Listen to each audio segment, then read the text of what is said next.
Hi, this is Jason Burrows, and you're listening to 11 O'Clock Comics.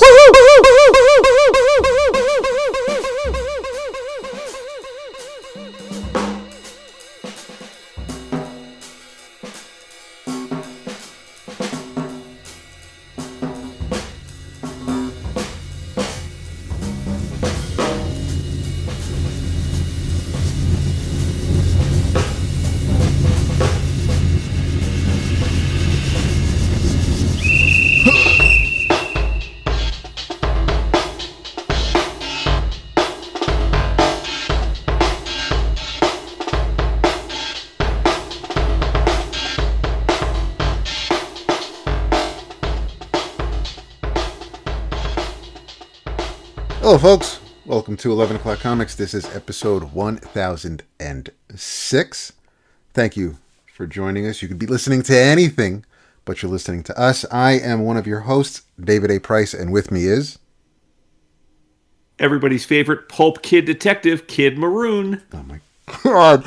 As the audience goes, who? You are not Kid Maroon by Victor Santos, even though it's 75 years old. You are none other than Jason. What? I can't wait to hear about this. But yes, thank you for joining me tonight, my friend. We are expecting company very soon, so we're going to get the housekeeping portion of the show taken care of now. This episode, as always, is sponsored by our good friends at cheapgraphicnovels.com, where you can get massive discounts on hardcovers, trade paperbacks, collections, manga, the whole shebang. Graphic novels, it's in the name, so you kind of know what you're getting when you log on. Indeed, it is. You have weekly specials, and there have been a bunch posted on the Slack already. You place your order.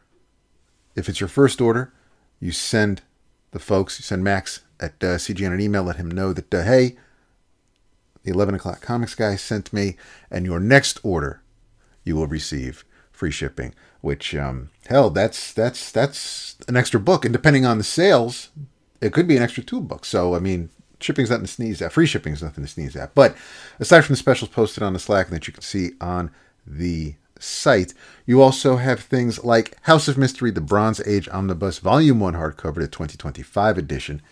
This retails for $74.99. Actually, no, it retails for more than that, but you can get it at CGM for $74.99. Welcome to the House of Mystery, where bone-chilling and rib-tickling revelations haunt every dark and shadowed room, and people are dying to get in.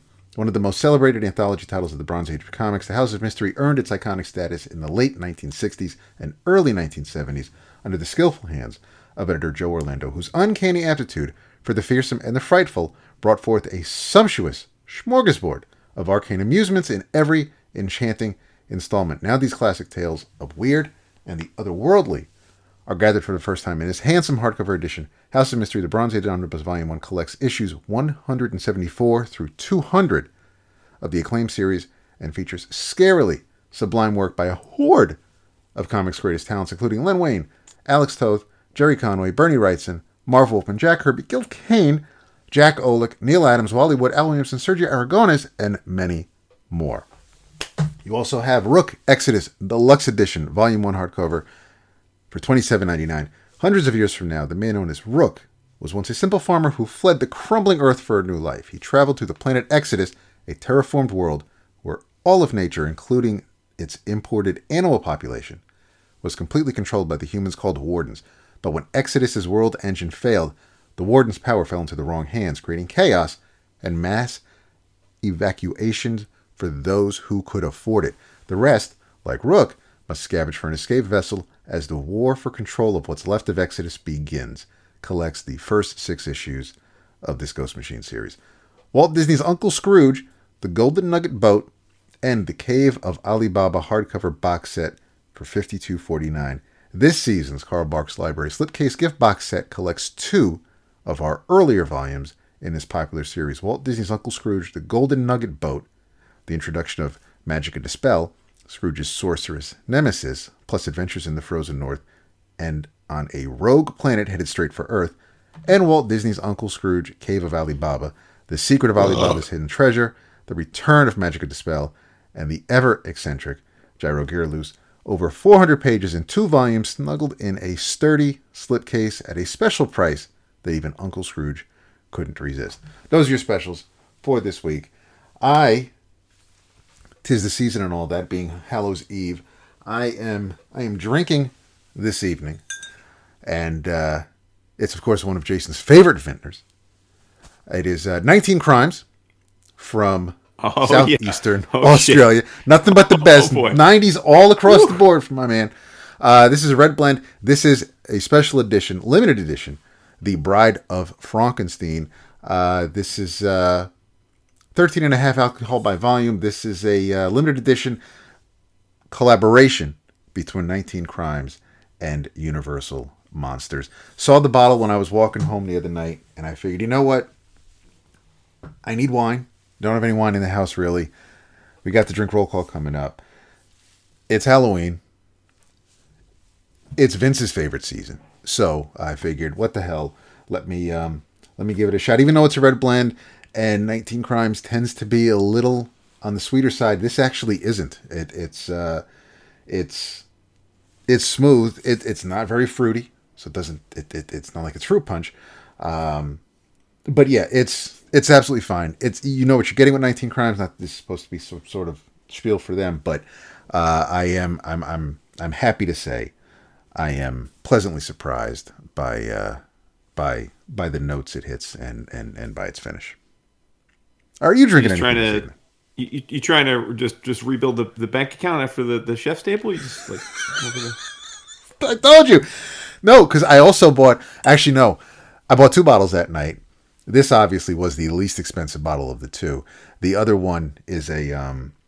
I'll probably have probably not next week, but I'll have it for us soon. But it is a. It's a. I do believe it's a bottle from Spain. I think it's is it a Rioja? But it's nice. It looks good, and it was okay. It was the pricier of the 2. Okay. I treated myself. All right, respect to that then. It's a shame that they were out of boons. I know that would have been your main. That would have been your first choice. I am actually, believe it or not, I'm actually drinking tonight. It's been a week. I had 8 companies in my portfolio report earnings this week, roughly equivalent to about $420 million of stock. So it was a stressful week. Went well though, but it's always stressful. It's less stressful once after the fact if it goes well, and it did, so that's good.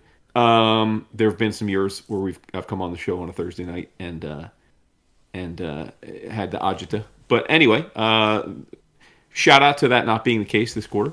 And then I also, as you know, had to do some continuing education today, where I got to spend 7 hours listening to trust and estate attorneys and tax accountants talk about all the tax changes that went into place thanks to the One Big Beautiful Bill, DAP. Yes, I had to become an expert on the One Big Beautiful Bill, which, as you know, was a double-edged sword, because learning tax law is boring to begin with. Learning tax law instituted by Air Cheeto makes it even worse, but I had to do it. And it was one of those apps they use, like one of those it was like a thing where you couldn't like just put it on in the background and like pretend you were listening. You had to have the window like front and center, and they kept doing like pop up like questions that you had to keep responding to, and if you didn't respond to like a certain percent, you didn't get credit for the hour. So anyway, so yeah, I was like, you know what, fuck it, I'm drink some wine. Also, the lovely wife, noticing that we were really pretty low on the non-expensive wines, went to our local wine spot of choice and brought back a case of wine. So I am drinking a Chianti and some fava beans. No fava beans, just Chianti. It's a Santa Margherita Chianti Classico Reserva, of course from Italy. It's quite nice. I've had it before, and yeah. So let's get turned. There we go. All right, let's do it. Let's do it. What? So you don't participate in spooky season because you're not really into the horror. It's I mean, I don't. Yeah, I don't treat it the same way my dear friends do. I don't. Obviously, I know you're into the horror. Obviously, Vince's into the horror. Yeah. Ray, our boo, absolutely does it up. I know he does all the props and the special effects around the house. He lives for the day, so he's excited. He's into it big time. Yeah, yeah. Big time. I'm not But I really into do Thanksgiving. I'm not really into Halloween as much as I am into spooky season. Like I love right. horror. I mean, with the kids being older now, I don't really do Halloween very much anymore. But yeah. Yeah, we didn't buy any candy because I don't need it in the house. But yeah, I don't. And in the past couple of years, even though we did buy it, and the porch light is on, nobody really comes around. So I'm sure tomorrow we'll get dinged all night because we won't have any candy and the light will be off. But Of course. yeah, but yeah, no, it's a I do, but I do like the trick or treating part of it, especially if because I would either give out the comics or like Diamond used to have the mini comics, like 25-pack. You'd buy that and you'd be able to hand that out with the candy and things like that. So I mean, I enjoy giving. And yeah, there were times where I would absolutely love the candy, but yeah, I'm old enough now where I'm not all I don't need to. People tend to the whole not the egging or the toilet paper, but just the other aspect of it when people try to it's like when people go overboard on the 4th of July with all the extra fireworks going into the 5th and the 6th day of the month.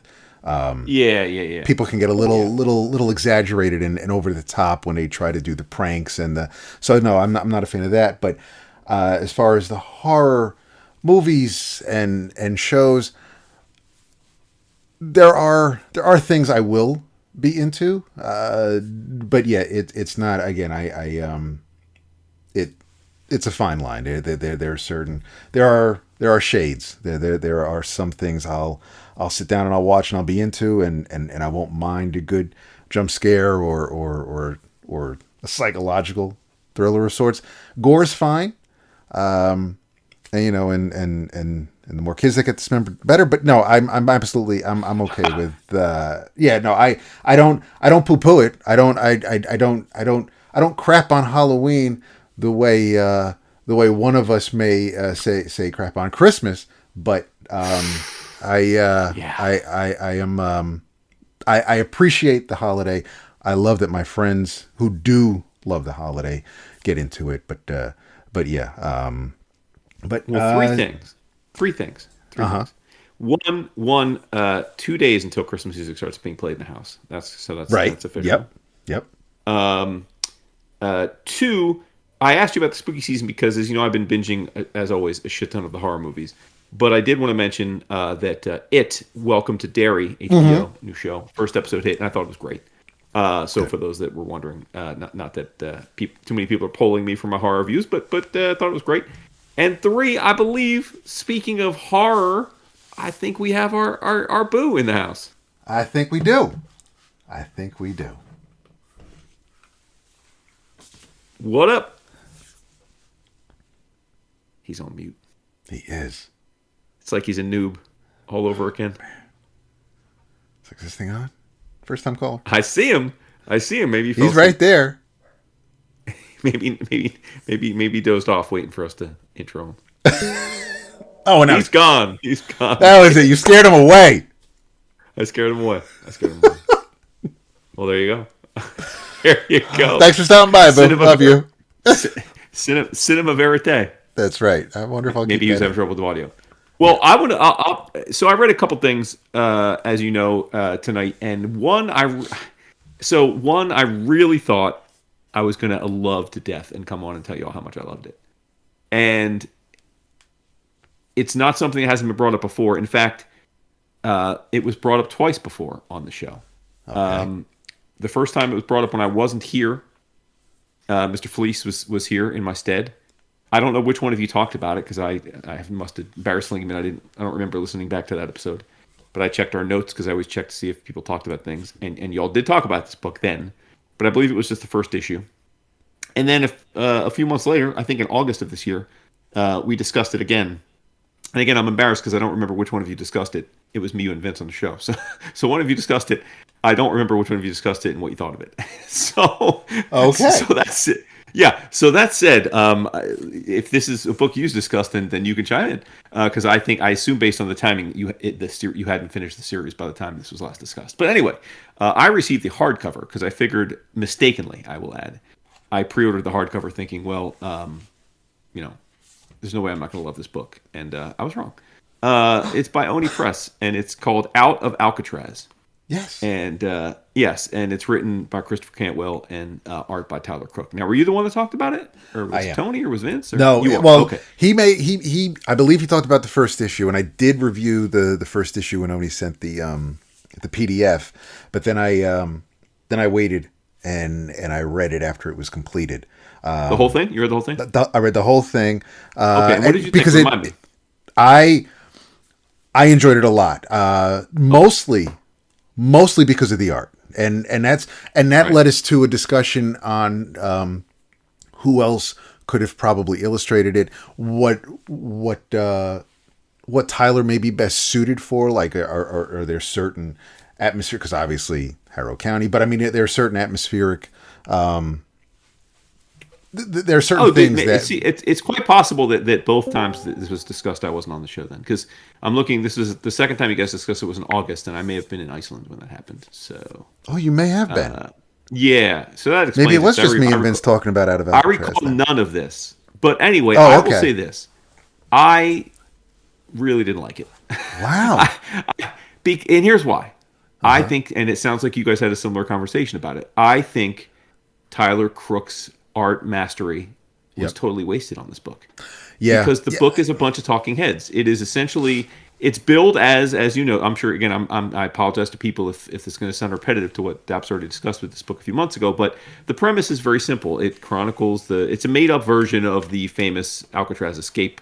Frank Morris and Clarence Anglin escaped from Alcatraz. They were never found. Their bodies were never found. No one ever knows. Most presume they died. But there's of course, just like the Loch Ness Monster or other myths, there's this myth that they did escape and lived long, healthy lives. Either way, it's fertile ground. There's been movies made about it, all kinds of things. It was the inspiration, obviously, for Prison Break, the TV show. Point being, Chris Cantwell and Tyler Crook got together to tell their version of the story as though people really actually did escape from Alcatraz and what happens thereafter. It should be amazing. But I think the book was like really uninteresting because it doesn't show us them escaping from Alcatraz. It shows the opening page is them on a boat in the ocean already having escaped, right? So we don't ever see how they escaped, which I think would have been fascinating, right? Like a good Prison Break. Then almost the entirety of the story is them driving and walking around the U.S. trying to get to a farm in Canada where they've agreed to work off their debt for people helping them, escape once they got back to the mainland. And it's just a bunch of dudes and one woman, a female guide, wolf, whatever, helps the coyote, helps them escape. Talking for the most part. It's just talking. It's them and the FBI, and it's literally just a bunch of people in rooms talking for almost the entire book.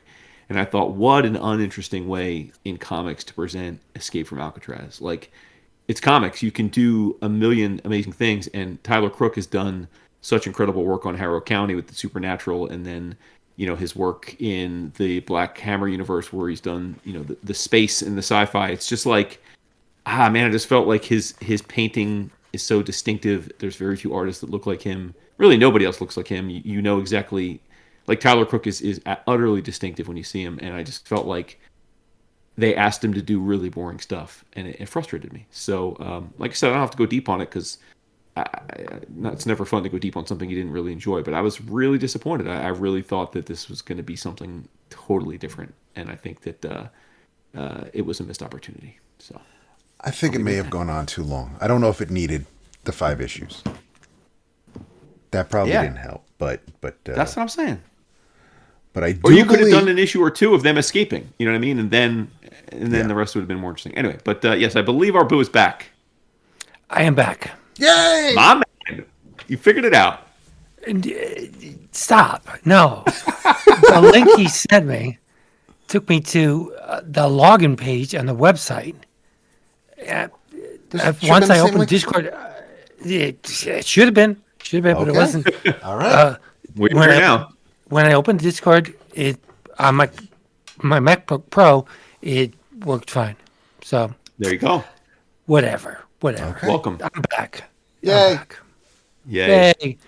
I had treatment this week, as you can tell by my voice. How'd it go?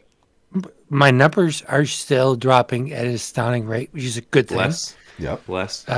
And he thinks instead of the 12 treatments, I'm supposed to get 6, which again tells me something is working. Yeah, I feel like shit. My hands won't do what my brain's telling them to do, and my voice sounds like crap, but I don't care. Well, I think your voice sounds beautiful. Yes. Thanks. Yes. So let's talk comics. Let's do it. I was just talking about a book that y'all had talked about in my absence, and I read it excitedly, thinking I was going to love it, and I didn't. But that happens sometimes. I heard you. I heard Yeah. most of it. Yeah. Okay. Different strokes. Yeah. No, for sure. Yeah. What aren't I reading and watching? Seriously. There you go. I finally saw the Superman movie. What'd you think? I thought it was meh. To use a word that I know you don't like, I thought it was hyped up to be something it was not. It was okay. I thought it was That's fair. boring.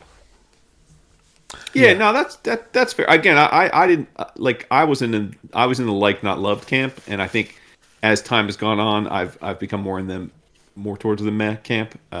So I get it. It's a step in the right direction. Yeah. At the very least, at the very, I think Henry is the Superman I want to watch. I want to see. Mm-hmm. I don't think this guy, I don't even know his name, captured captured the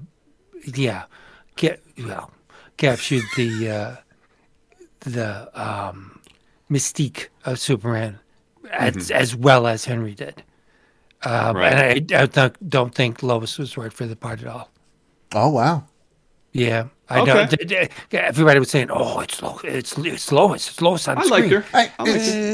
I think I didn't. No, I For the first time I ever, think we got hot Lois, which is nice. I'd like to have a hot Lois. Well, yeah, and I think personality, at least as far as the Lois character goes, she was the closest to Margot that anybody's been. But and not that anybody needs to strive to be Margot Kidder, but I also think that she kind of embodied the Triangle Era writer's version of Lois, in my mind at least. And I know,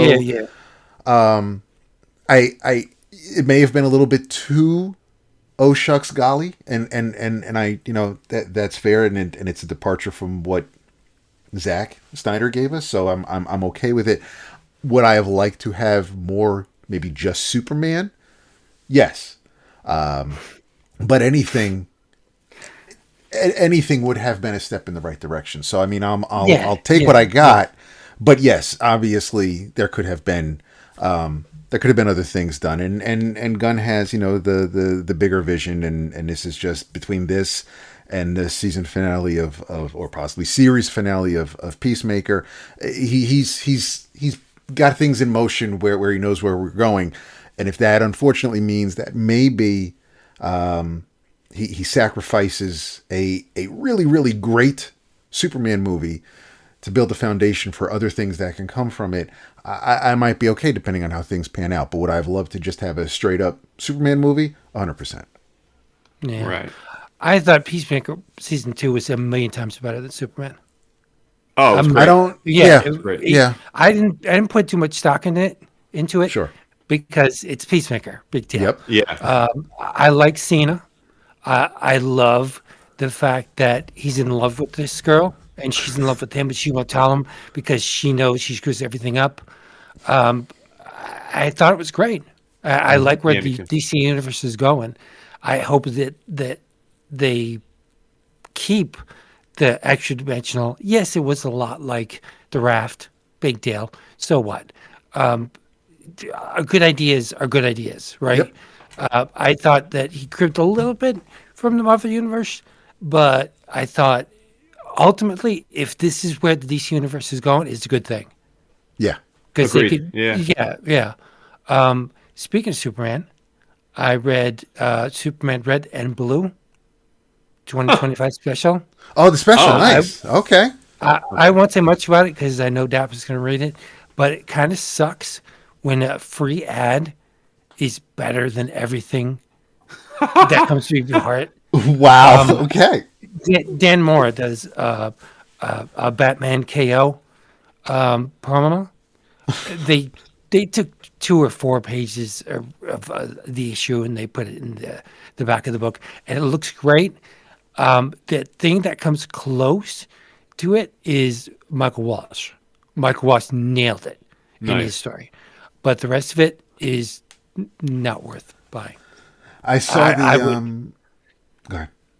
No, I would hesitate to plunk down money for this, but I think Michael Walsh is the only reason to buy this.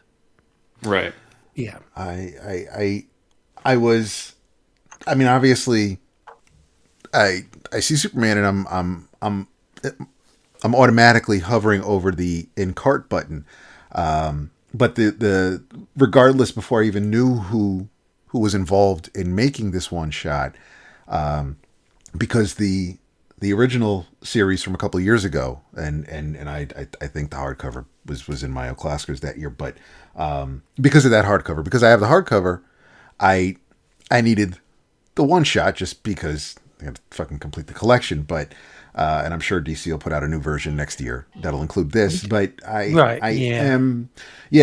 noticed that, I mean, this wasn't exactly, aside from Walsh, and even, I mean, and the Somni cover is okay. It's okay. Yeah, it's all right. He's done, I mean, his Batman and Robin Year One covers have been better. Oh my God, yeah. But looking at who's involved, I mean, you have a story written by Paul Dini. You have a story written by Dan Abnett. Art by Sean Tormey in one of the stories. But Walsh is probably the one solo creator, the one guy who can do it all. That I would happily. Yeah. I'm not a fan of Mirka Andolfo. Oh no. No. Yeah, she does. I like her work, but the story's fine. The story's. That's the one written by Dini. Yeah. It's okay, but the art, I just can't. I'm not a fan. Not a fan of her stuff. I again, that different strokes, right? Sure. But the Absolute Batman annual, 2025. Oh my God, should have been a hardcover. Yeah. Right. Oh, the D-Dub. Yeah. He showed us at that party we couldn't hear anybody at that you wanted us to get bumpers from. He showed us a couple of pages that and one of them, of course, is when Homeboy was about to give his salute. And he was giddy. He was giddy because DC let him keep that. They didn't have him edit it in any way. Yeah, it's an absolute book. Why shouldn't he keep it? You're right, but still, it's Dana Warren Johnson. You let him do what he wants to do. I agree. True. Yeah. But yeah, I actually I forgot to put it on my list. But yeah, I read it when it came out. That was the first thing I read this week, and it's just the two stories. It would be absolutely perfect if not for the final story. It would. I'll tell you in a second as soon as I get it up. Meredith McLaren. Yeah, by our girl from Black Cloak. Yeah. Yeah. She shit the bed on this. Yeah, it's a story about bats. I mean, I like her. I like her work. I do. Yeah. But I think it's not a 2-page story. I think it's garbage. Yeah. It's fine for the name. Yeah. You didn't need to. This doesn't need to be an absolute. This could be the back matter for a couple of Batman books that aren't an absolute. It didn't fit. Right. Good. What else did I read? What didn't I read? I finally got around to reading 52 again. Yeah, which is crazy. When you say you read, do you mean you read the whole thing? Yeah, I read the whole thing. All 52. Damn, it must be, you're just chilling over there. Just I love it. What else can I do? I know, yeah. I have to take my hand off the book. Identity Disc was in a different short box? You couldn't get to it? I don't own Identity Disc. I think, not to sugarcoat it, I think 52 is a masterpiece. Okay. But I think, as with all masterpiece comic book sequential art stories, there are problems with it. Even Watchmen, there are problems with it. They were slim, but 52 is essentially a story about not nice people. Right. Well, that's fair. Yeah. Black Adam. If I could grab the book, I would. Give me a second. If Ralph Dibny is your saving grace, then you got problems. And if the Ralph Dibny story compelled me to read the whole thing, you know, but it's essentially, if it weren't for Buddy Baker and Will Magnus and that's about it, really. The Brewster's a shithead. Yep. He has information from true. the 25th century that he's using. He's exploiting to become a hero. Lobo is annoying. I love Lobo, but he's annoying. If not for certain characters, like Renee Montoya, I did not like her 3/4 of the way through the book. But when she started coming around, I like her. I dislike her less than I did when I first started. And I've read this before, like both of you. I've read, Sure. when it came out, I was on it. But time and distance from the story made me read it again. Steel is great. I think Steel is one of the guiding lights of the book. But it's more about bad people than it is about good people. And I think that's where it fails. Their comeuppance or their change of heart at the end doesn't really add up. Like Booster saving the day doesn't absolve him of being a shithead. You know what I mean? Mm-hmm. Like I like Booster, but the first thing I would have done was save Blue Beetle. I would have went back in time because he can do that, and save Blue Beetle. But he doesn't. He's your bestie. He exploits the fact that he knows. I love Blue Beetle. But I think 52 is a certified masterpiece. It is. It has problems, as all. I shouldn't have said Watchmen because the problem with Watchmen is very, very few, very slim. But 52 is a brilliant piece of work. I love the fact that when they bookend stories where Black Adam gets a friend of his own, and Isis his brother, and he becomes the Black Adam family. Like, that's a stupid name, but it's a neat concept where one gets, the Freddie Freeman, and the other one gets the Osiris. I can't remember his name. I think it is Osiris. Yeah. Gets his the brother. I think it's a good story. It's a good story. It's got its problems in the art. I think Eddie Barrows has done better work. I think for the most part, Chris Sprouse has done better work.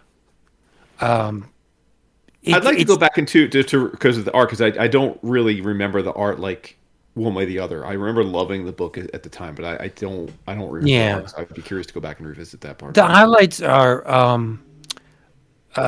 Chris Sprouse is okay. Dale Eaglesham does a couple of issues. Wait, Sprouse or Batista? Batista. But then okay. Okay. Oh, Sprouse, I thought it was you said Sprouse. Yeah, okay. Yeah, Sprouse is Batista is the highlight. Okay. Batista, Dale Eaglesham, Derek Robertson does a couple of issues, and I think he's really good. A different tone than you expect, but the rest of them, not the best work.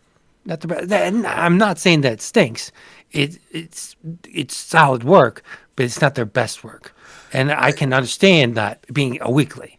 Yeah. How many balls do I have in the air? It's so much so that the editor changed halfway through. You have to admit, it is a huge project. Yes, and you've got four writers. You've got Keith who's doing the outline. So I mean, there's a lot of wrangling. Big egos. You got, but Morrison holds it back. Oh, he had to. He had to, though.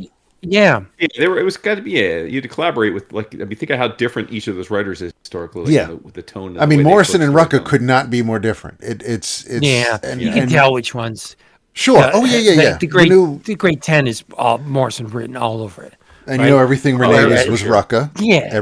And Waid had his favorites, but and I was going through it to see if I wanted to pull the featured image for it, and you had Pat Olaf, and then I saw some names like Justiniano, Joe Bennett, a couple people who've been canceled recently. Yeah, say what you will about Justiniano, his show looks really good. Oh yeah, no, I still think about that creeper stuff. It's just that he's a pedo. So it's like, right. I mean, aside from that, he can draw. Other than that, but yeah, I mean, I completely, as I was going through it, there were certain things that I forgot about. Lex Luthor's power trip, literal power trip. Luthor. Like, who wants to read about Luthor? Again, every week though. Like, it's just and I forgot about. I remembered Neron made an appearance, and like you said with Dibney bringing Ralph in, and I was just like, and of course, Ralph gets the last laugh at the end in that respect. But yeah, I think it's Ralph's best story. That's yeah. I mean, well, yeah, because after Identity Crisis, that was as a big of a downer as that was, and as much as I do like that story, even though there are certain dark aspects that I don't think needed to ever see the light of day, I do like Identity Crisis. I may not enjoy that it just like Kingpin is now forever tied to Daredevil and not Spider-Man.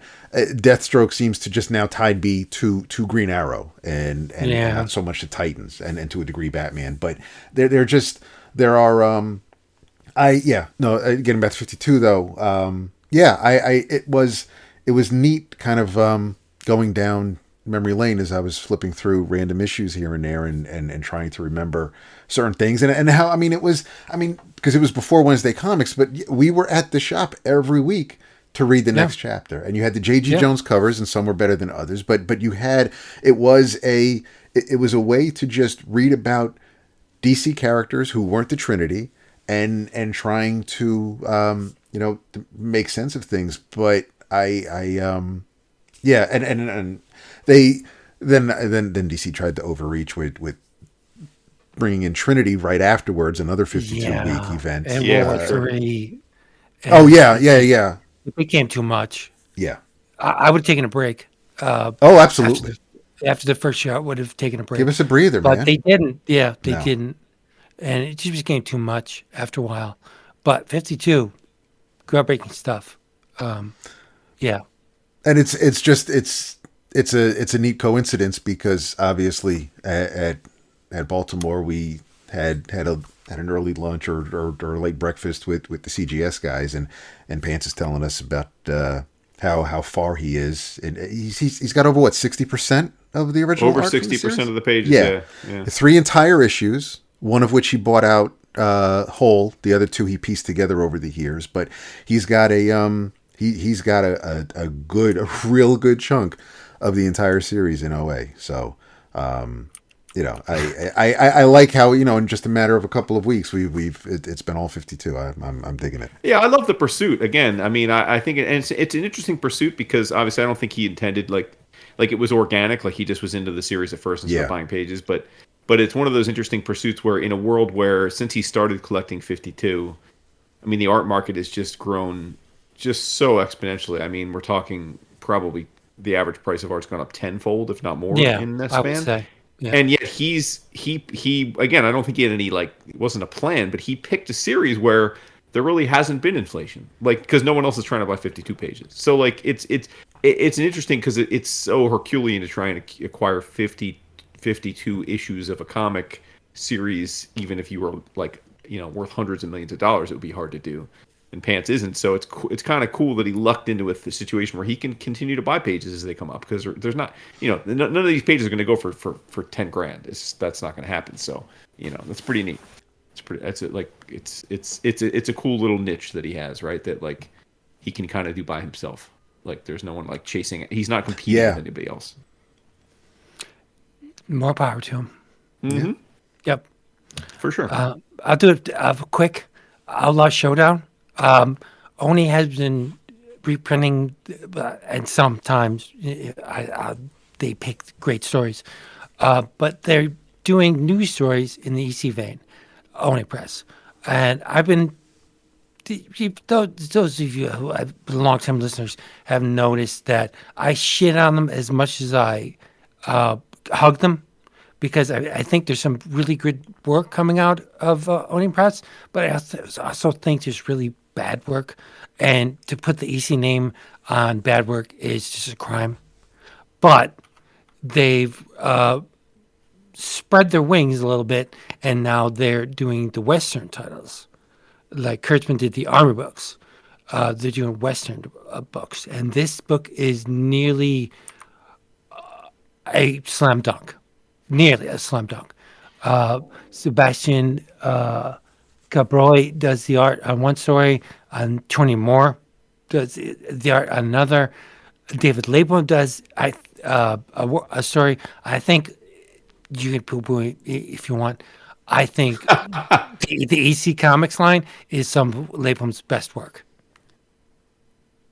Okay. I said again, I can't poo-poo the man's work. I love him. It hurts my heart that I have issues with him. I've raved about Lapham so much over the years on the show. I'm upset that he's put me in a position where I gotta besmirch him. Okay. Dan McDade, whom I love, and Jack Davis. That's the reprint. Well, shit. I mean, yeah, it is a nearly perfect issue. It's so good. Go read it. It's called Outlaw Showdown #1. If you're going to start with the EC line from Oni Press, I would start with this one. Dan McDade's looking a lot like what's his name? Troy Nixon? Troy Nixie? No, you have away from him a lot of it. I'll find it. It doesn't matter. Matter. But yeah, it's a really good issue. Go read it. Nice. Do my in travels. Okay. Yeah. Okay. I assumed, because they shit the bed more often than not, I assumed that the Age of Revelation would be another Marvel misstep. I couldn't have been more wrong. Interesting. Okay. Wow, okay. Yeah. I read most of them. Okay. I'm working my way through them as well. Okay, neat. As soon as I get my hand to do what it's supposed to do. Here it is. I am pleasantly surprised at the quality of work in the Age of Revelation stories. I thought they were going to be garbage, but they're not. The art's not stellar across the board, but the stories are, I think, it's a cash grab on Age of Apocalypse. Yes. I get it.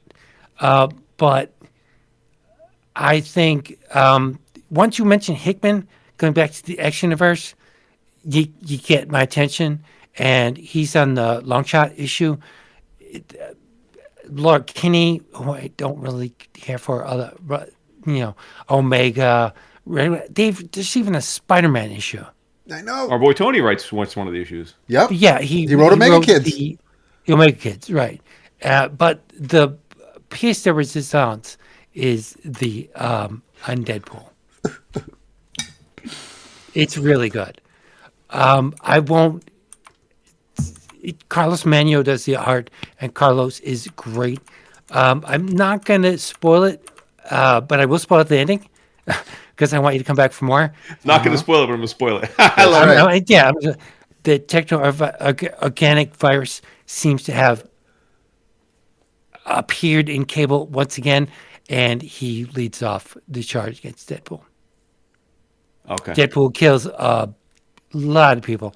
One of them is Kid Matthews. Well, he has to, but yeah. Yeah. And it's written by Tim Seeley. Yeah. Yes. Who's becoming a baller at Marvel. Sure. Yeah, he is. Yeah, I didn't say his work was great. I said he's becoming a baller. That's fair. That's a fair characterization. Yeah, but Kid Man Thing, and he riffs on the That was Man funny. Thing joke a bunch of times. It was Deadpool kills some heroes who model themselves after the New Warriors and the Alpha Flight. Alpha Flight. They're Alpha Warriors. Yeah. Okay. It's your boy Tim right there. And yeah, but there's jokes through the whole thing, even though the only surviving member is a Daredevil clone who can't see. Yeah, but it's fearless, and it's fun. It's just fun. And Carlos Manuel, he tears up every page. He's really good. I think he's spectacular. He's done Planet of the Apes work, among other things. But once you put Cable in it, you got me. You got me. They really didn't need to put him in shadows like before the lead up, before the big reveal. It's like you knew who the fuck it was, but Yeah, it's Cable. but I think my favorite line was when he introduces in the as Deadpool is narrating it. The hell did he say? He said that they call themselves the Bold, naming yourself after Alpha Flight and the New Warriors. That'll thrill at least 6 fans. I really thought Tim's approach to Deadpool, it worked for me because I'm not the big Deadpool head that Jason is. I appreciate when he pops up. Seriously. No, you can't. You're right. Yeah. I mean, like I've said though, I always feel like it's kind of a misnomer to call me a Deadpool head because I've disliked more Deadpool comics than I've You're right. But, You're right. But That's I know fair. what you're saying. But I do read them all, so yes, that's fair. You should read this one because it's No, fun. yeah, you should. Yeah, I have all the Age of Revelation. I read the Long Shots one, and I read one other, and I was nonplussed. So I'm just gonna let them stack up. But like you said, it's an Age of Apocalypse riff, and I can't not read an X-Men Right. Age of Apocalypse. I have to read it, but and my expectations are. Marvel's done me so wrong the last few years, and I'm going in with very low expectations, such that I think I'll come away with at least some of it being enjoyable to me. If they put out an omnibus edition, it's mine. Of course. I don't Tell you know what, if they put it on the edition, I'm going to buy it for you for your birthday. I'd like what a that. guy. Later. I'm giving it a shot because I like that it exists in a vacuum. I'm not worried about. I don't have to worry about everything that came before it. I can just kind of dive right in. I did read the Zero issue, the Age of Revelation, that kicks it off. So that obviously explains things, and the I didn't dislike the Ramos arc, but yeah, I mean, how do you all the characters you're going to use? Like it's Cypher. You're gonna turn, but I think that's the kind of funny part of it, right? Like Cypher, the least imposing, most milquetoasty core mutant character of the last 30 years is now like the new Apocalypse. I kind of like that. Next to Legion, I think he's very powerful. Oh, he is. He absolutely. is. And that's what. Yes. And Hickman started playing with that, right? Like with the Krakoa, because he was the key to Krakoa, because he could speak to Krakoa, and he could, he was really the key to unlocking everything. So yeah, it makes sense. I like that. Yeah. That's one of the reasons why I glomped onto this, because if the premise wasn't sound, then the whole thing wasn't sound. And I think using Doug Ramsey, who's going to have a link to the technovirus, it's going to happen. It's perfect. I think it's super sound. Yeah. I think you're like our Doug Ramsey now with all the chemicals in you. You're going to have the technovirus after. Yeah. They keep getting me. I'm not going to be able to hug you anymore because I don't want to get the technovirus. But yeah. Yeah. Well, small price to pay. Yeah. You'll be able to see me. I read the I wanted to read, and it all started because I wanted to read Amazing X-Men because Mahmoud draws it. Right. And then of course that plunks you right in because obviously Scott and Hank are their past selves shunted into their future body. So I'm like, well, now I need to figure out what the fuck's going on. So I've just been kind of jumping around. So I read that. I read X-Vengers, which wasn't. I mean, I didn't dislike that at all. It's nice seeing Danny as a badass, and she's kind of the new Captain America now. Cannonball's on the team. You've got the freaking Variable Man, because Scott Lang can just grow or shrink or manipulate his body any which way. It's a unique and Vision, of course, is merged with the or is infected with the technovirus. So yeah, well, he would be. Yeah. I guess, since everybody's been mutated, Hawkeye now has 6 arms, and one of them's like a robotic hand. I don't like what they did to Shang-Chi. I was just about to say that it's a weird it's a weird power set. But yeah, even then, I mean, with Moonstar filling you in on giving you the backstory on all the characters they don't, at least the issues I've read so far, I can't speak of all of them yet, but they haven't been so ham-fisted or heavy-handed on trying to get the readers up to speed. It seems the writers seem to have a good handle on just letting the story flow, but filling the reader in so that you don't need a handbook or just resources to look for anywhere else. Everything is pretty much in the issue. Yeah, there'll be a guidebook. Of course there will be, yeah. Yeah. With maps. Sure. Yep. But I thought the X Ventures was as old school as possible without mimicking the past. I thought it was dripping with Silver Age goodness. Yes. Was the story good? Now you got me a little hyped about it because I've been pretty nervous about all this, but now you guys got me thinking it might be worth diving in. If you don't put too much stock into it and you go in looking to have fun, you're gonna right. Yeah, that's. I mean, there's even a. I mean, not that the Piet is obviously an image that everybody uses, whether it's Jim Starlin on the first Marvel graphic novel cover, or Death in the Family with Batman and Robin. But there's a neat little Crisis number 7 homage with Vision holding his daughter, just like Cal and Kara on the cover. So I thought the art was fitting. It worked for such an action-filled comic. I don't think I'm not really all that familiar with penciler Sergio Davia, and Ari Jimenez was the inker, but although it's weird to see a penciler and inker these days. But yeah, I thought the art was great on that. And yeah, the Undead Pool was good as well. I've kind of been, I haven't, and yeah, even Omega Kids, I did not dislike Andres Genelit's art for Tony's story there, and I don't, and granted, aside from Quentin, who have obviously my favorite X character ever, I have no idea who any of the, I mean the kids aren't old enough to be in any other X-Men comics, so they're only appearing here. So I mean, I had no connection to any of the characters in Omega Kids. I was just I was into the story though. But yeah, I've been kind of just dancing around which issues I'm going to read based on the creative team, and not necessarily. I think the next one up is maybe Cloak or Dagger, which is a neat concept because now they're married, but they can never exist together. They have to. It's like the Negabands. They have to be on separate planes. They can never be together, which is okay. But yeah, I think some of the ideas they also feel a little amalgamation to me with Rogue Storm and Iron and Frost. It's obviously there's a connection with the characters, but it still feels the way they're trying to put characters or name the books feels very Marvel versus DC, which I don't dislike. It's just something that popped into my head. Yeah, I think that Tony did as good a job as he could with what he had. Mm-hmm. I think the story is better than the art in Tony's book. And the art is by Andre Genolet. Yeah. Which is probably French. It's probably Andre Genolet. Genolet. But I think Tony did a good job. Yeah. Yeah. I agree. Yeah.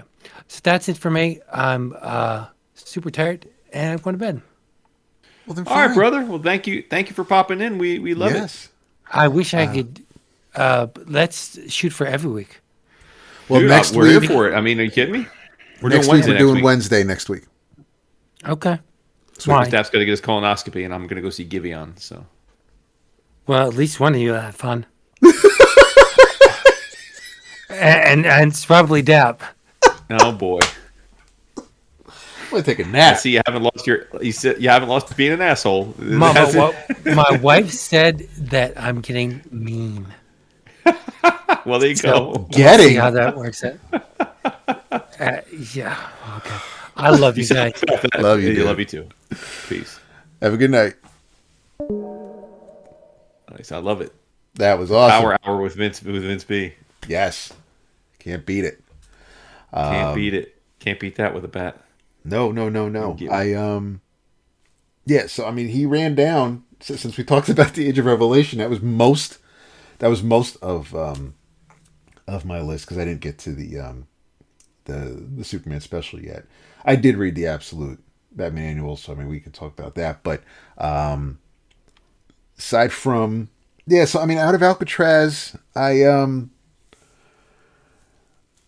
also feel like they also maybe didn't need to the brother really didn't add anything to the story. I mean, obviously he was there for a reason, and he was pissed, and it became now a revenge tale. But I was fine with just if it just was them trying to get to Canada or whatever, fine. But it just it was I wish I enjoyed the story as much as I enjoyed the art, and you're right that I wish there was enough there for Tyler to really sink his teeth. And it's still not bad. I mean, after you've seen everything else from Tyler, but I mean, maybe he wanted something a little low key. I don't know. I would have. Yeah, no, I mean, of when course. I see Tyler's name, I'm expecting things, and the story for that on that part of it really didn't deliver for me. Agreed. Yeah. Dude, I read something super fun and silly. You'll get a kick out of it. I think a lot of our listeners will. And I think I ordered just because it's drawn and quarterly, so it's like, all right, well, drawn and quarterly never lets me down. It's called Physics for Cats. It's science cartoons by Tom Gauld. Oh, and yes. It's yes. Are you familiar? I'm familiar with his work. I don't have this book, but I do have one of his other earlier books. But yeah, he's great. Yeah, it's just one. It's single page, comic strippy type gags that are science related. You know what I mean? And so if you have any kind of a brain, so like half the country probably wouldn't find this interesting at all. But if you're the other side of that half of the country, and you probably are if you're listening to us after all these years, it's fun as hell. It's like silly, like just like infographics and like jokes, like there's one where like this fucking like dark. Like this gray cloud is sitting in like a psychiatrist like couch, and he's talking to a psychiatrist. He's like, they all ask, what is dark matter and where is dark matter, but nobody asks, how is dark matter? Shit just hits me right. It's like totally up my alley. It's just like, I'm like, oh, that's just funny. Like, and it's like, there's one where like it's like a space station, and it's like you see in this, you're looking at the space station and you see an astronaut inside the space station looking out of a porthole window, and then you see a little blur of like a dog. It's a dog, with a little space helmet on, like a dog in a space outfit, and it's like, the astronaut's like, in, but I just let you out. It's like shit like that. It's just silly. It's silly. There's one where it's like, a woman's like, I stared into the abyss, and she's looking at this giant, black hole. And she's like, the abyss stared back. And then the next panel is, one thing led to another, and now I meet the abyss for regular chats in the coffee shop near our lab. And it's just her and the abyss sitting at like Starbucks having coffee together. It's just fucking like, it's just silly and fun, and it's like proposed new weather forecast symbols, mega hail, fire NATO, plague of locusts, sentient nanosmog, solar death ray, haunted tornado, frost giants, not sure, just run away. It's just there's another one was like Dr. Frankenstein has just created the Frankenstein's monster, and he's got a little thought balloon, and he's like, and the thought balloon says 1 down, 2 to go, and then you pan to the right, and he's staring at the live, laugh, love sign. So he's got the live down. Now he's going to find love and laugh. It's just like, I don't know, dude. Like, Gauld just makes me laugh. I say this every time I talk about comedy. Comedy is the most subjective thing. I think writing a comic book is the most. You have the hardest time finding a big audience, because I just think it's a much harder. I mean, what people find funny is a much broader wider range of things than other types of entertainment. But when something hits you, it just hits you. You know, it's just like, I don't know, man. Like, I don't know. Like, there's one where a dude's on a desert island, just him on this little tiny desert island with a palm tree, and he's holding a piece of paper, and then they zoom in on the paper and it says, "Journal of Palm Tree Studies, paper rejected, sample size too small." It's just like, I don't know. It just fucking cracks me up. I just think this shit's funny. Like, again, some people probably listen to this being like, that's not funny at all. And then it's probably not for you. But if any of what I said seems funny to you, then this book is an absolute blast. It's they don't have page numbers, so I can't. I'm guessing it's like 180, 200 pages, be my rough estimate based on the thickness. But it's a hardcover. It's landscape hardcover, drawn and quarterly. Tom Gauld. It's Tom Gauld's cartoons are perfect for any scientist worth their sodium chloride, and based on previous data, we can predict that 99.9% certainty that you will either laugh, guffaw, chortle, or snort at them. Find out how the hadrons react to a news alert from CERN, what goes on in dark matter's therapy session, the kind of lecturers you'd see at a conference for vampire scientists, along with many other hilarious gags. So just a real fun, light, silly thing you can pick up. You know, if you're on the shitter, just grab it and laugh for a couple pages. It's just a fun book. It really is. So so check out Physics for Cats, Science Cartoons by Tom Gauld. Does it have a fabric or a cloth spine, or is it just a straight hardcover? Yeah. The spine itself is the front cover is like a purple with spot varnish, which I love spot varnish. Yeah. And then the spine itself, there's about an inch, so you can like visibly see like an inch of the spine on both the front and the back that go all the way around, and then that is like a black like library binding kind of a vibe, you know, like sort of like the old classic like library book style, like you know, like it's like almost got like it's got like a toothy. You can see like I'm like rubbing my fingers against. It's like toothy, you know, and kind of like classic silver imprinted embossed lettering. So really well. I mean, you know, D&Q doesn't fuck around. But yeah, just fun stuff, man. And I guess from the reads that there's been other Tom Gauld books, so I got to see if he's put out other collections, because I mean this one just cracked me up. So if he did, I'm going to grab those too. Hopefully from Cheap Graphic Novels. I haven't gone and looked yet because I just read this tonight after dinner. So I don't know if there's other collections available, but if there are, I'm going to grab them. Oh no, there definitely are. I believe. Oh, nice. I don't think I'm mistaken, but I do believe our pal Christopher Burton is also a fan. Oh, all right. Well, Burton's a man of refined taste. Yes. So you saying you're tapped out already? I have. What else do I have? I have. I've got my In Your Travels. The only thing without. All right. Well, I'll carry the torch. I got plenty. I'll carry the torch. I'm going to engage you in conversation with this one. I assume you've read this because you picked it up at Heroes, and as you know, I picked it up at Baltimore, yes. And that is adults only. Yes. The Jim Rugg latest. I guess what would we call it? I mean, I guess it's is it fair to call it a comic? It's like a it's like a catalog, sort of like a historical zine or something. Yeah, like it's sort of like I guess it's like a historical zine of sorts. Yeah. But it's fucking great. Let me tell you. I learned really two things reading this. One, it reminded me, which is really not a surprise, but it reminded me of why Rugg has consistently been one of my favorite creators in the nearly 20 years we've been doing this. But two, it also conferred what probably I already knew about myself, which is I'm a fucking perv. Because we are dirty fucking birds. And I'm sure you and Vincent Freer are still like going through this. I've read a good preponderance of what's in this book. Yeah. In my life. So for those that are wondering what we're talking about, Jim Rugg, I believe it was just released for Heroes. I think we talked about at Heroes. I know Mario got a copy, you got a copy, a bunch of our patrons got copies. I was twiddling my thumbs doing the art hustle, so I unfortunately thought I could go on, day 2 of the con and get it, and unfortunately, because the comics world is full of pervs, I missed out. It was sold out, and I was totally bummed, but thrilled that at Baltimore Jim had brought more copies, which is great. It's called Adults Only. It's got a really awesome like faux paper bag cover that says "Retailer, remove this outer cover at your own risk." And then you open it up and it's Fuck Comics with XXX. And then, but what it is, and I honestly didn't know what to expect. I mean, I just bought it because it was Rugg doing, I buy all of Rugg stuff, but it's in a way, it's sort of a conceptual history of porn comics. And what I mean by sort of, it's not particularly comprehensive. There are definitely comics that I was surprised weren't in here. I think it kind of jumps around periods of time. It starts with like the Tijuana Bibles, and the like, and it goes up to some modern-ish stuff, but it kind of stops, I'd say, in like the early 2000s. Like you don't have any of the Brandon Graham stuff. You don't have any like the Kago stuff. Like there's a lot of stuff again that I would have put in if he ever does volume 2. But it's just a blast. Stuff. Yeah.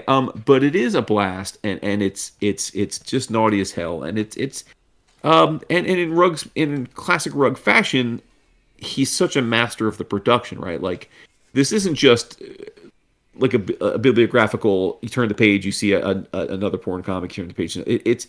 He's putting covers and ads and reviews and pull quotes from the creators and pages, and he's mixing them and matching them, and he's overlaying them, and he's sometimes they're overlaid on top of each other, sometimes they're next to each other. Like it's just a visual treat. There's still very creases in like the double page spreads. So I mean, it's like from his personal collection. Yeah, he intentionally mixes and matches the layouts, like it's such that it really does. Every page is a different experience visually, which I thought was really smart, and I just loved it, man. And like I'll just go through some of the stuff. I mean. And I think one of the things that really I came away with checking this out was like, man, I really wish some of the stuff was more readily available in archival format, because I know, again, I call me a perv if you want, but I would buy a lot of it.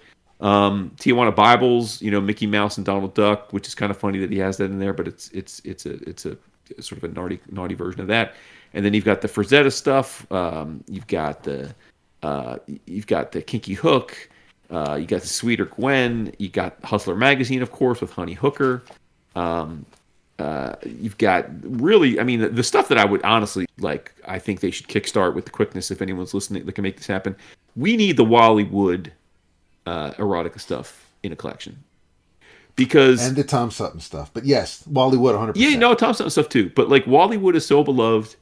And I think a lot of us know about the man's history, and he was I would argue he was more into making erotica than he was in the other comics. It's just that obviously that stuff was more of a personal interest versus a moneymaker. And Rugg has a lot of it, and I'm jealous, but in looking at some of the stuff, I would adore a collection of this in archival format. You've got the Gangbang, you've got the Malice in Wonderland, the Sally Forth, the Prince Violet. It's just, it looks incredible. Of course, Cherry Pop Tart, which we've talked a lot about over the show. Our boy was at Baltimore actually, paged up. You've got the Milo Manara. You've got the Dirty Stories in the Birdland, which again we've talked about over the years. You got the Frank Thorne, all of his stuff, which is all great. You've got the Honor Neat. You've got Debbie does comics, Debbie does Alice stuff. You've got Misty, you've got Sexy Super Spy, Patella Prim, you've got Bad, you've got Eros comics, you've got Penthouse comics, you've got Playboy comics, you got the Betty Page. What else? Let's see here. I'm just paging through. You've got the Nightingale. You got the Housewives. Housewives. I was just on that page. Yeah. Housewives at play. Housewives still at play. You've got Body Heat. You've got Freak Show. More Penthouse comics in the second iteration. You got Sex Machine. You got some manga. In the middle. I haven't read a lot of this, but I'm going to definitely try and check some of it out if I can. You got Mag Erotica, Sex Bombs, Princess of Darkness, Wedding Orgy. That looks interesting. Hot Tales, Milk, Cream, Ramba, Love Drive, Ogenki Clinic, Project Sex. You got Debauchery, Decadence, and Dementia. You got Weird Stuff. So and again, like it's just a fun, really well produced snapshot of some of the Eros comics that have come out in our lifetimes. And Jim's roughly our age. I think he's just about 50 himself. So we're kind of the same genre or same era rather. And This is great. This is great, man. It really was a fun little walk down memory lane in a lot of cases. But like, it doesn't even have like it doesn't have like Omaha the Cat dance. Right. You know, Right. I would be curious now that I've read it. I'd be curious next time we see Jim to talk to him about what led him to pick what he picked versus not exclude what he excluded. And I think to your point, it's probably, I'm guessing it ties into what he has access to, like what's in his personal collection. Would be my guess. Because yeah, I mean, I was glad to see the Hernandez stuff. Saw Birdland. There's and respect to Jim, because when I did pick it up at Heroes, every time we're at Heroes and we buy something from Jim, always ask him to sign it. He refrains from signing this because this is not his work. This is not, he did not, Yeah, I like he did that. not do any Yep. drawing. He did not do any, I Yep. mean, maybe writing about some of the things in here, but none of this is his artwork. So, he is not going to sign a magazine collecting other people's work that he's put together and is for sale. So, no problem with that at all. It's a great mag. If he still has some at a convention you're at, it's definitely, it was an easy $20 spend. I had absolutely no problem. Said, I'll take it for sure. Because again, I was surprised that he had sold out. I shouldn't have been surprised. I was surprised he ran out as quickly as he did at Heroes, but I was glad to know that he still had some and that he brought some to Baltimore, so you were able to grab one. But yeah, if you see it out and about at any cons for the remainder of this year that he attends, or even next year if he's got it, and you and you walk on the wild side and you're a bit perverted, and you like some of the finer things in life, then absolutely pick this up. It's a great little addition for your Jim Rugg library for sure. Yeah, for sure. All right, Bill, I got one more for you, and then we can do the travels. Okay. And this one leads into how I introduced myself. I introduced myself as Kid Maroon. Yes. Of course, I'm talking about Pep Shepard's Kid Maroon. Interestingly, and again, there's some conceptual continuity here. Also written by Christopher Cantwell, which is kind of funny. I did not intend for that when I decided to I received both of these in the mail in the last week from two different vendors. I got Kid Maroon from our booze at Cheap Graphic Novels, and I got the Alcatraz from DC Service. So not, it wasn't like I was planning on a Chris Cantwell-O-Rama, but that's just how things shaped up. Of course I ordered this because of Victor Santos, my boo, my brother. I own a grip of art from him. I think he's great.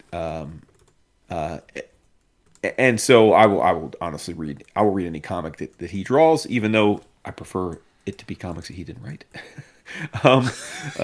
Just because of the language barrier. No, he's great because again, Yes. I think his either budget or editors not getting him a proper translator has hurt his last few comics here in the U.S. because I think they looked great and they were great ideas. I just think that the language barrier was rough. But that being said, this is written by Cantwell, so that's not an issue. This is one of those like super fun quasi historical things because I read it and then thought one thing, and then knowing I was going to talk about it on the show, I did a little of the internet sleuthing and then came away being like, oh, no shit. So I read it as when you open up and first of all, talk about fate. I open up the book and the opening foreword by Cantwell is him quoting a letter from Kid Maroon creator Pep Shepard to his wife in September of 1948.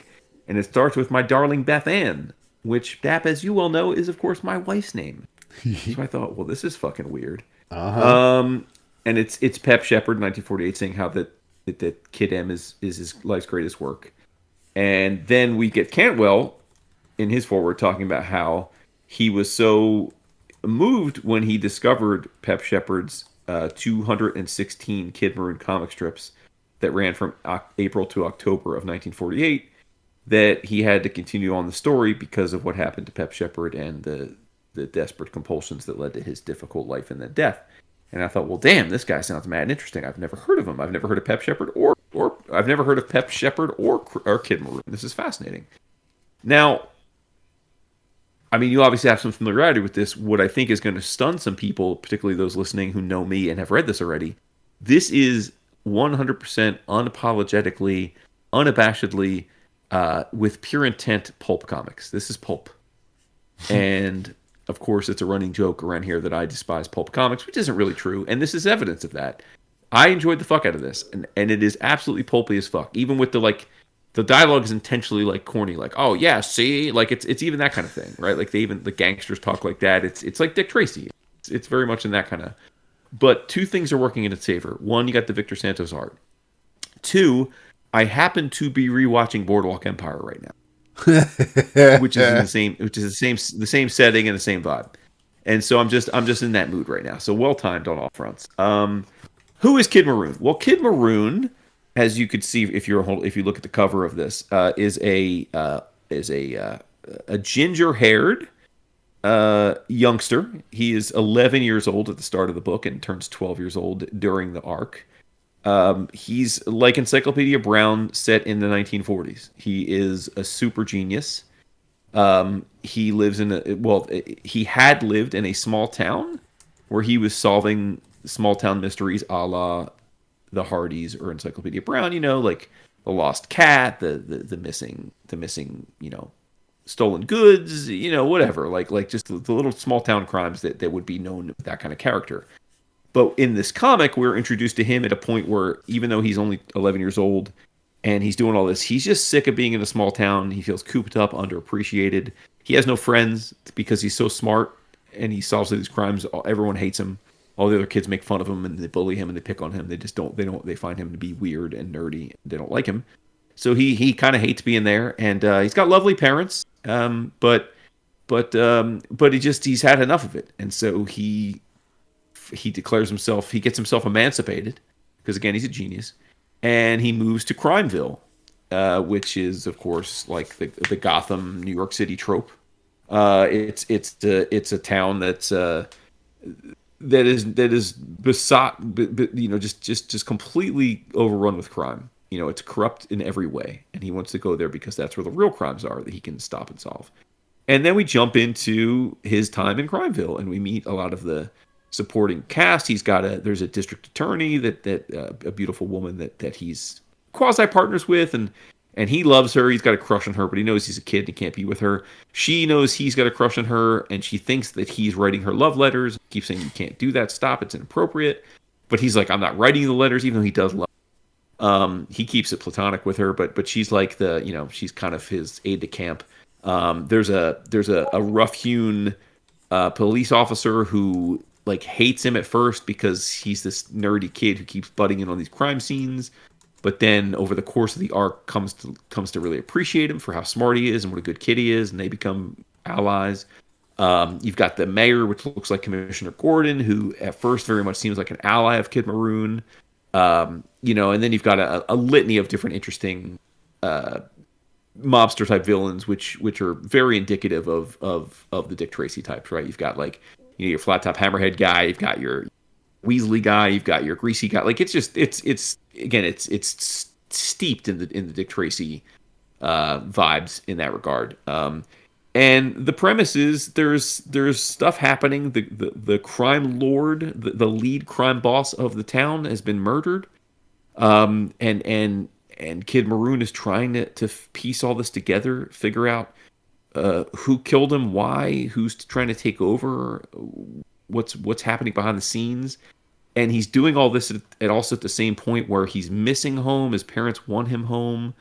He's trying to fit in. He's basically living in a tenement by himself. He befriends another young boy who's an orphan, like a street urchin. They become buddies. It's his first friend.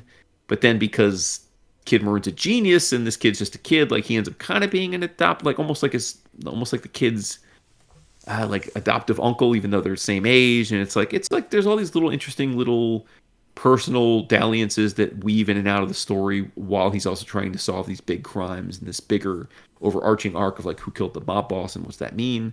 It's action packed. It's just fun. It's nonstop. The vibes are fun. I think the pastiche is just very much evocative of those pulpy detective comics, which again I've been accused of not liking. so I will just serve this as evidence to the contrary. I think for the fact that this was a 6-issue miniseries or limited series, this really packs a lot in. I mean, we learn all about Kid Maroon's history. We all learn about his buddies, the street urchins' history. We learn a ton about all of the supporting cast and their motivations, and we get a full resolution of all of these different storylines, including the big arc, all in this one 6-issue run, which is hard to do, man. So I thought it was a blast, and of course Santos's art carries a big bit of the weight for me. I think he's perfect for this kind of story and setting. Yeah, it's great, man. It's kind of like, what if Archie and Dick Tracy had a love child? Is kind of like what this felt like. And I loved every bit of it. And I loved that it wrapped up so that there's no hanging chads. But then where it gets really meta and fun is after I read all this and loved it, I thought, well, let me get smart about Pep Shepherd for the show. Let me school up on this dude, because I didn't know that this dude existed. Well, it turns out he didn't exist. It's all bullshit. It's all a meta narrative. Like Cantwell just created this idea of this comic strip artist with a who lived this crazy life, just to add a meta contextual layer on top of the comic itself. And what fun, what incredible fun to add that bit of history. And he's got like historical quotes from the guy, and he's got like a little like afterword where he talks about how the guy like disappeared, and then they believe he like died in 1960 something. It's just fascinating they went to those lengths. So Kid Maroon was created by Cantwell and Santos. Yes. Love it. Totally. I love that. Totally. Pep Shepherd is a creation of Chris Cantwell. So yeah. So just brilliant stuff. And it's I should have said it's published by Vault, which I believe they've just changed their name, I noticed. Oh really? I don't remember what. Yeah, they're not Vault anymore. Either one of two things happened. Either Vault closed and all the guys that were at Vault, including Nate Gooden, started a new company who happened to have a logo that looks mysteriously like Vault did, or, which is possible with what's going on with Diamond, right? Or they just rebranded themselves. But there has been a change. But either way, this was published by Vault, and I highly recommend it. I really do. It's a lot of fun, and it's self-contained. So buy the trade, read it, enjoy it, and then move on. Like, it's one and done. I mean, they could do more, obviously, if they want to, but like this in and of itself is one and done. And I thought it was terrific. So, and you seem to be like playing along here. So, have you read this too? No, this was I have not read it yet, but this was one of the books for the sponsor spot a couple weeks back. Right.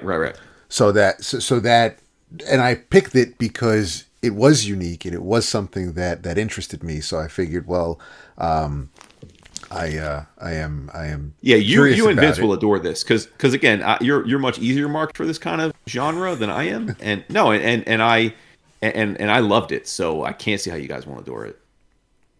Okay, yeah, no, I got it. I definitely got to check it out. I thought I honestly, because I was not in on the joke, and it doesn't look like anybody at the beat was either, because the interview they did with Cantwell and Santos, it just, everybody's like, oh, ever since I read that first story, I've just been addicted to the character, and so at no point. Well, kudos to Bleeding Cool for breaking the news of saying that it's fake news and that everybody fell for it, and I thought, well, there you go. I do not see anything in here about. I mean, I'm just skimming it. I'm not reading the whole thing, but yeah, I don't see anything about. Back in print for the first time at over 75. Yeah, they've just been going on with it, but of course, I mean, Rich would want to spoil the joke for everybody. Yep.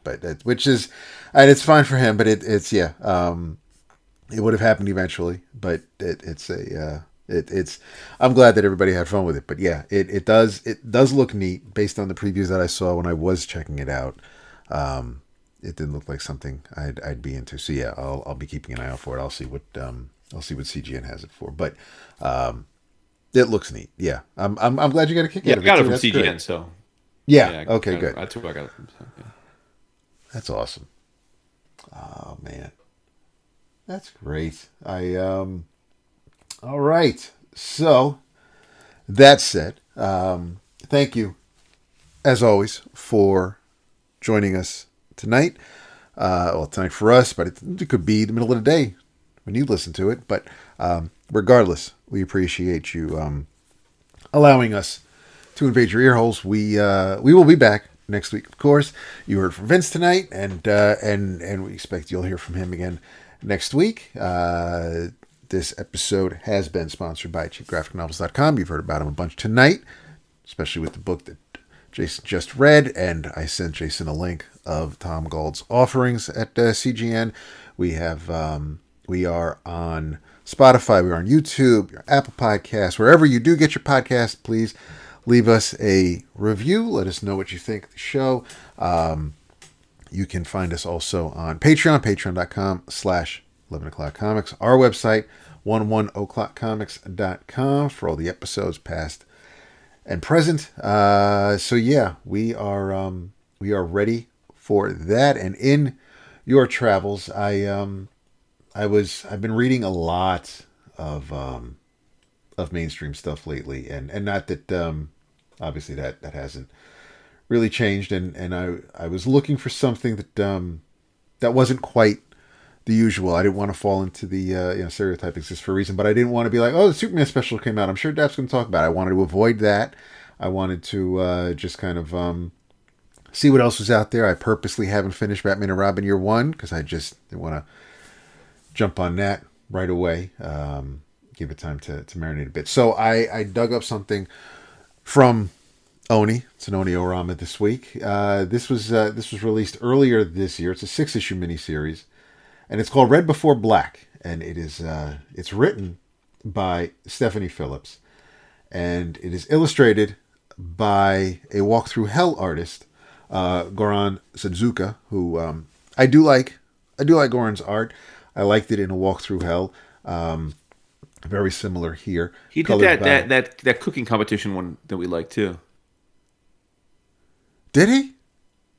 Yeah, that one remember the I can't remember the name right now. The one you and I liked where dude had to like cook against other people. Anyway, I don't mean to derail you.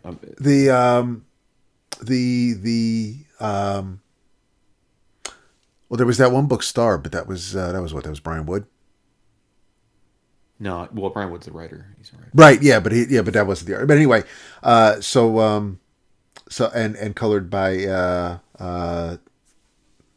Ive Svorcina or Svorcina. But in any event, this is a story primarily about Valeria, who's just out of prison, and she goes and meets up with her old friend Miles, and she and Miles served in the military back in 2004. They were the shit went down, and things really didn't go well. Val's kind of had a bit of she hasn't had an easy life. So she was recently in prison. She just got out. She went to Miles because she's looking for a job. At least that's what we all seem to think, because that's what she says. The title of the book, Red Before Black, the bulk of the story takes place, with the exception of some flashbacks. The story is pretty much set in Florida, around the swamplands. But the Red Before Black is because there are only 6 species of venomous snakes in Florida. The copperheads, cottonmouths, 3 kinds of rattlers, and coral snakes, which are the bright red and yellow striped snakes. However, there is a way that there's a rhyme. Apparently, Val was taught a rhyme as a kid to identify coral snakes, which look a lot like a different non-venomous snake. And basically, the rhyme is: red before black, you're okay, Jack. Red before yellow, kills a fellow. And that doesn't really that does play into it a little bit, but it's not. It's basically the title of the book. You don't really have to worry about coral snakes too much in this series. But turns out when Val's looking for work, just coincidentally enough, there's a young lady, Leonora, Leo, she goes by. She was working for Miles, but it looks like she's got some sticky fingers, and she ran off with a bunch of coke. But she's also trying to sell it to another dude, and Miles knows the dude, and he's aware of this deal going down. So he wants Val to get his drugs back and to kill Leo. And Val's like, all right, that's cool, whatever. And so she does. She goes to, when we're introduced to Leo, the drug deal doesn't go too well. The guy the other dude that she's trying to sell the drugs to, his name is Danny. Danny basically kind of just takes the drugs, doesn't pay her, tells his man, listen, once, let Leo leave, give her a little bit of distance, and then let Miles know where she is. So this way, our hands are clean and we don't have to worry about anybody. But before that happens, Leo drives her truck through Danny's office and takes off with the drugs as she's trying to make her way through the nightclub. And it's wild so she drives the truck through his office, but the rest of the nightclub is just like either everything's pumping so loud that they don't know that a vehicle just drove through a side of the building. But while Leo's making her way through the nightclub, Val is also there because Val knows this is where she should be. And before one of the bouncers can stop Leo, Val interferes and basically saves Leo. So they leave the club together, and then the next morning they meet for pancakes, and now Val is going to do the deed. But Leo's on to her, and they kind of sort of strike up a little bit of a friendship. It's set up the way characters are introduced. You get you'll see somebody's name, like so it'll say when Val walks into the bar, there's this dude Elliot, and when she sees Elliot says, "Listen, Val walks in, asks the bartender for Miles. Bartender says he's not in tonight. So she asks, do you know when he'll be in? So this dude Elliot turns around and Elliot says, I might know when Miles will be here. And then underneath where it says, Elliot's name, he does not know when Miles will be in. And then you turn the page, and we're introduced to Miles, and under his name it just says impeccable timing because he's about to stop a fight between Val and Elliot. And you get little things like that. They're part of very Elmore Leonardy, probably because of the location, but just the way the characters interact with each other, the situation the characters get themselves into. There's a quirkiness to the book. The women really do have a connection. There are times where Val kind of her mind wanders and she ends up in this like forest where it's like the ground cracks open and weeds and vines spurt up and then she opens her eyes and she's in a forest and she's hearing voices and so she sees there's a snake that's about to get her and she starts attacking the snake, but it turns out back in the real world she's actually beating the crap out of the bouncer when she's saving Leo's life. But it turns out Leo can also see the forest, so we're trying to figure out what the connection is. The two girls grew up very differently. Val's from Arizona. Leo is basically born and raised in Florida, leaving twice and always coming back. But they both had similar traumatic events early in their lives, one involving the girl's father. So because they're wounded or just not broken, but they're just because of who they are, there's a connection, like I said. So it's weird that they can both kind of like see this forest and kind of just feel okay there, or at least have a place to escape. but the reason Val is out of prison isn't because her time is up, is because the FBI wants to use her to get to Miles so they can use that information to get to the bigger fish that Miles works for. And that's when things start to go off the rails because it doesn't take long before people realize or find out that that Val seems to be a bit of a snitch, and that's when things go a little crazy, and the women definitely team up to kind of take on everybody else.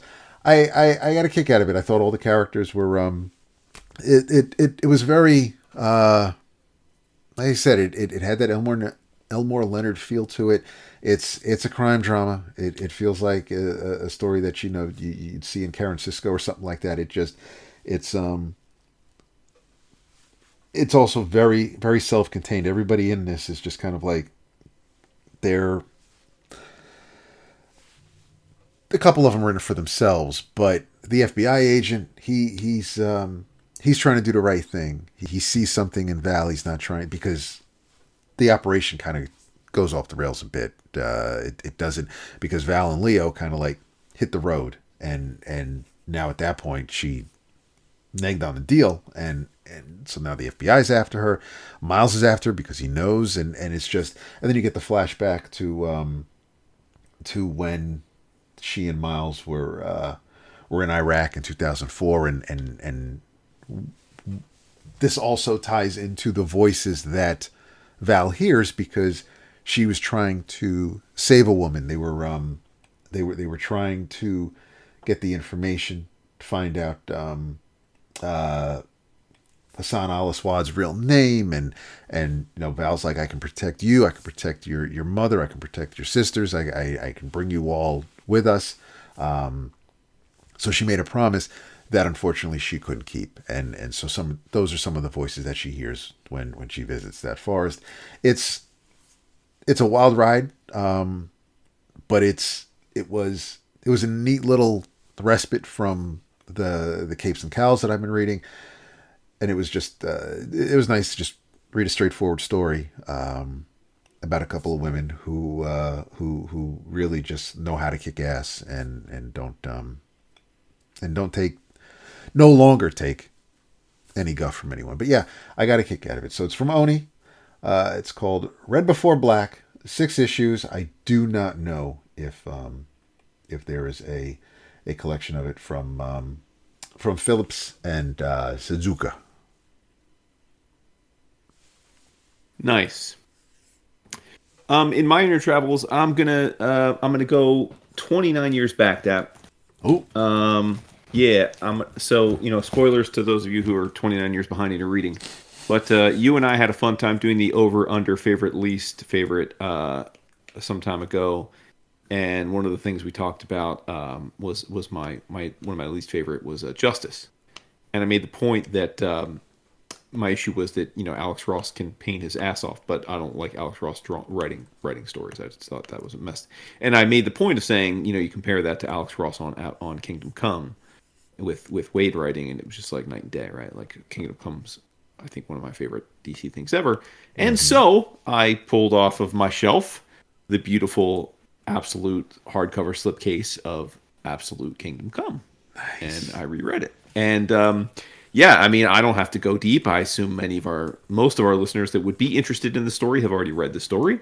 It's, of course, a 4-issue limited series that came out way back in 1996. So next year will be its 30th anniversary. Written by Waid, painted by Alex Ross. It's stunning. It's, in my opinion, Alex Ross's magnum opus.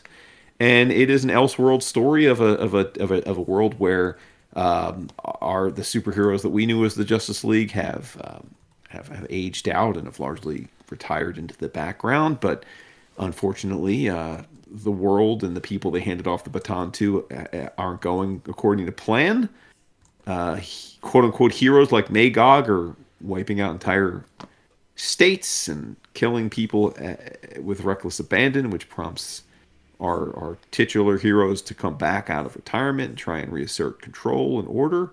But of course, they all have different perspectives on what that means between Wonder Woman and Superman and Batman Then you've got Lex Luthor still doing his thing, and Billy Batson is playing a key role working with Luthor, and then you've got the Spectre, and of course he's key figure, and it's just an amazing story. I really do genuinely think it's one of the best DC stories, at least of the last of the modern era. And this is probably like the fourth time I've read it, I would say. And it's just as good the fourth time. And I would say I probably came away with little nuances this time that I had missed in prior times or forgotten.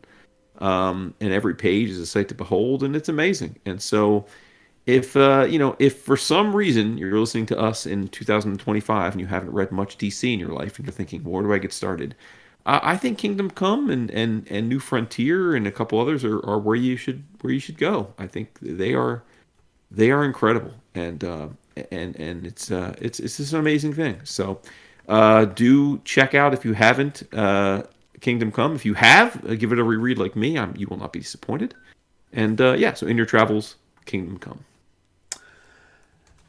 I absolutely love Kingdom Come. No surprise. It's a wonderful love letter of sorts. I also believe that part of it is Waid dealing with his father's death, but Sure, yeah.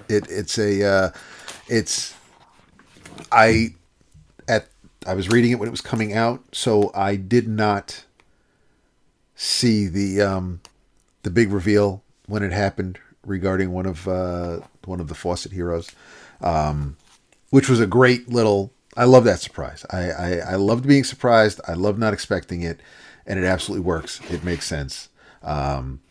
There's no reason why you wouldn't think that an adult Billy wouldn't. Anyway, because if you haven't read it after 29 years, there's no need to spoil it now. But there's just it's so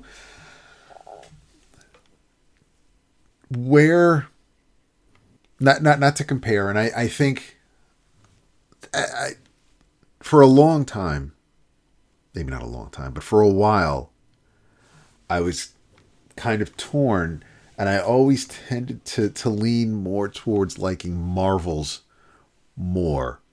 Probably because of the history. I love the dichotomy between, even though it's written by Busiek, as opposed to Waid, you've got Marvel's, which is the beginning, is basically Phil telling you the beginning of the Marvel Universe through a camera lens and from a normal person, whereas Kingdom Come, by the same artist, is just in the future. I love that, but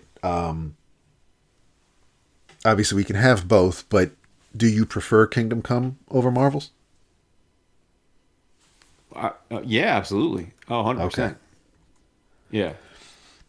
I don't know too many who I mean, yes, you don't need to compare or drag down one to lift up another, but yeah, I don't know too many people who would, if given their choice, I think more people would latch on to, or at least grab, or be more entertained by Kingdom Come.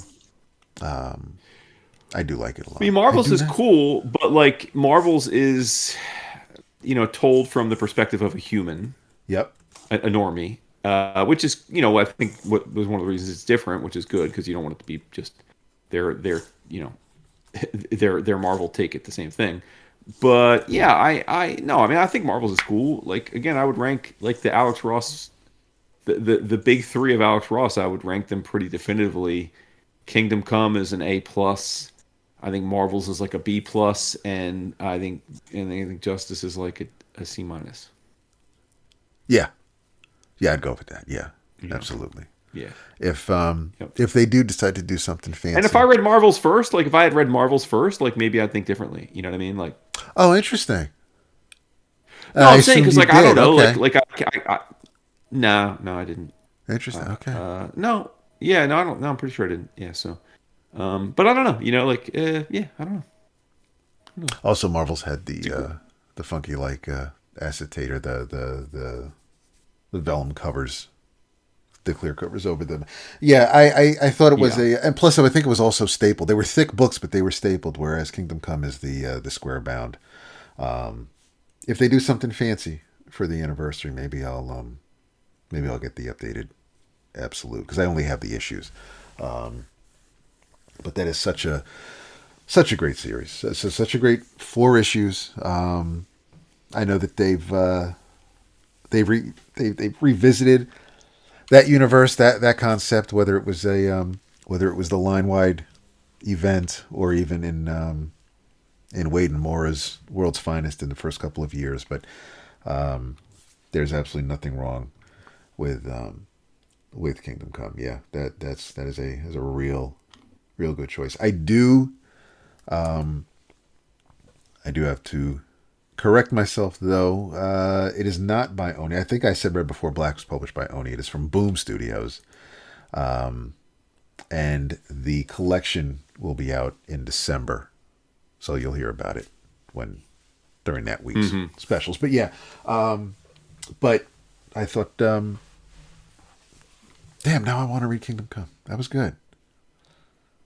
Well, nothing's stopping you, dog. No, nothing. Well, except digging them out. But yes, yeah, I got to. Well, yeah. That's easier said than done. So yeah, that's awesome. Thank you very much for that. I am going to bid you all a good night. Again, thanks for listening to this, folks. We will be back next week with episode 1007. And just kiss your loved ones, everybody. Have a good week. Happy Halloween to those who celebrate. You're that mostly too. probably listening to this on Halloween or the day after, but if you're listening to it on the day of, hope you have good trick-or-treating. I miss the days of my kids being young enough when it was like a national holiday, but yeah. Don't miss all the sweets in the house, though. Oh, there you go. That's the bright side. Okay. Later, everybody. Deuces. That's it for that one.